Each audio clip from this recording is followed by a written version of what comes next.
لیکن اب یہاں پر اگر کلاس ڈی نے اس نمبر ویریبل کو یوز کرنے ہیں تو کلاس ڈی نے اپنے پیرنٹ کلاس بی سے یوز نہیں کرنا, یہاں سے اس نے یوز نہیں کرنا.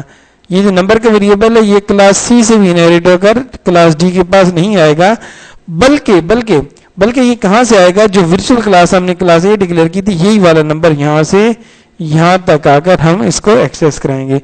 تو اس طریقے سے ہم ریڈنڈنسی سے بچ سکتے ہیں. تو یہ کانسیپٹ ہے جی ورچوئل کلاس کا کانسیپٹ.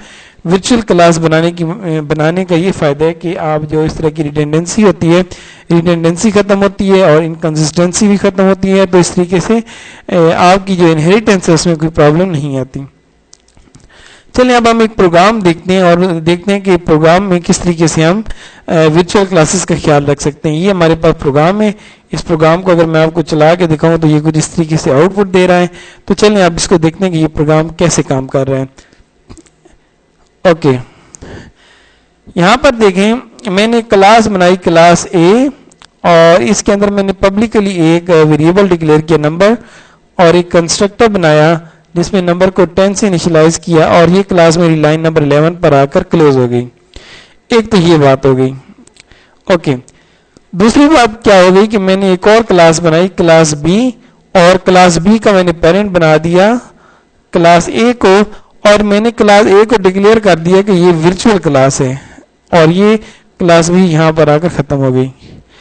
اس کے بعد میں نے کلاس سی بنائی اور میں نے یہاں پر ڈکلیئر کر دیا کہ کلاس سی کا پیرنٹ ہے کلاس اے اور ورچوئل پیرنٹ ہے, یہ ورچوئل کلاس اے ہے. تو اس طریقے سے یہ کلاس بھی میں نے بنا لی. اب میں نے ایک اور کلاس بنائی کلاس ڈی کے نام سے اور کلاس ڈی کے اندر میں نے پیرنٹ بنا دیا بی کو بھی اور سی کو بھی. یہ وہ لائن ہے جہاں پر ملٹیپل انہیریٹنس ہم شو کر رہے ہیں, یہ ملٹیپل انہیریٹنس ہے. اوکے, اب ذرا بات کو سمجھیے گا.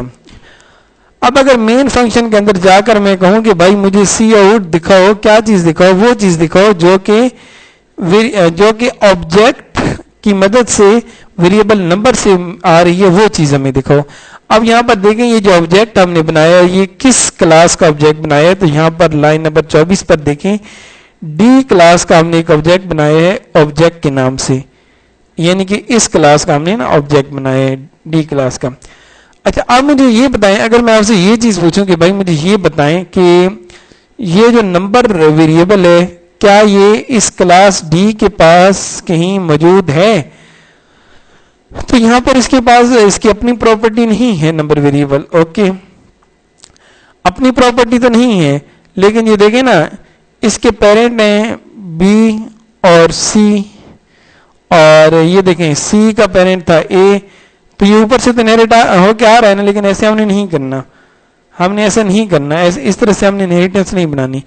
ہم نے یہ کرنا ہے کہ یہ دیکھیں یہ جو آبجیکٹ ہمارا ہے جو کہ کلاس ڈی بالکل باٹم والی کلاس کا آبجیکٹ ہے, اس کا جو یہ جو نمبر ویریبل ہے یہ ہمیں کہاں سے ملے گا, یہ ہم لائیں گے یہ یہاں سے. یہاں پر دیکھیں نا یہ ہم نے شو کیا یہ بالکل اوپر سے, کیونکہ ہم نے ڈکلیئر کیا تھا کہ یہ جو نمبر ویریبل ہے یہ کس کلاس میں ہے. یہاں پر دیکھیں یہ ہے ایک کلاس اے کے اندر ہے اور کلاس اے جو ہے اس کو ہم آلریڈی ڈکلیئر کر رہے ہیں کہ virtual class A, virtual class A, یعنی کہ ہم بار بار کہہ رہے ہیں کہ ہماری جو کلاس اے ہے وہ ورچوئل کلاس ہے. تو کلاس اے ورچوئل کلاس ہے. تو بات کرنے کا مقصد یہ ہوگا کہ کلاس ڈی کا یہاں پر میں کہوں کہ کلاس ڈی کا پیرنٹ ہے کلاس بی اور کلاس سی اور کلاس بی جو ہے کلاس بی کا پیرنٹ ہے کلاس اے اور یہ جو نمبر ہے نمبر انہیریٹ ہو کے کلاس بی کے پاس بھی آ رہا ہے اور نمبر انہیریٹ ہو کے کلاس سی کے پاس بھی آ رہا ہے. لیکن کلاس بی نمبر کو یہاں پر ڈسپلے کرنے کے لیے نہیں بھیجے گی, کلاس سی بھی نمبر کو ڈسپلے کرنے کے لیے یہاں پر نہیں بھیجے گی. کب نہیں بھیجے گی, اگر ہم کسی کلاس کو ورچوئل کلاس ڈکلیئر کریں گے. اوکے, اس کا مطلب یہ ہے کہ یہ جو ہماری ورچوئل کلاس اے ہے یہ والی, یہ جو نمبر ہے یہاں سے ایسے ہو کر ایسے یہاں پر آ کر ڈسپلے ہوگا اور یہ سارا کس کی مدد سے ہوا, ورچوئل کلاس کی مدد سے ہوا. اس سے ریڈنڈنسی ختم ہو گئی.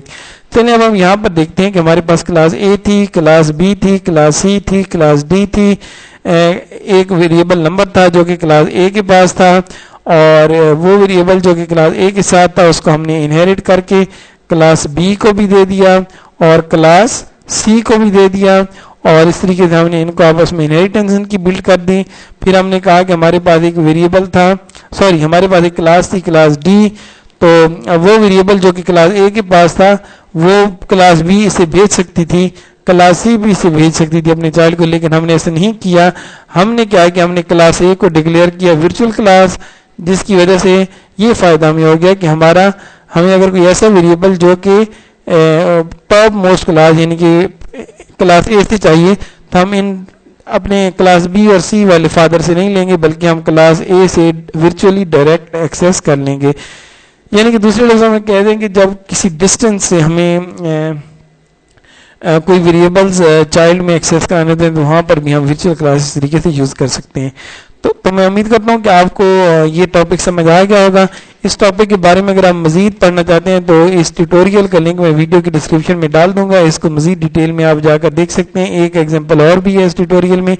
تو اگر تو آپ کو یہ ٹاپک سمجھ آیا تو چینل کو سبسکرائب کر کے بیل آئیکن پریس کر دیں تاکہ آپ کو ہمارا ایک اچھا ریلیشن قائم ہو سکے. شکریہ، خدا حافظ.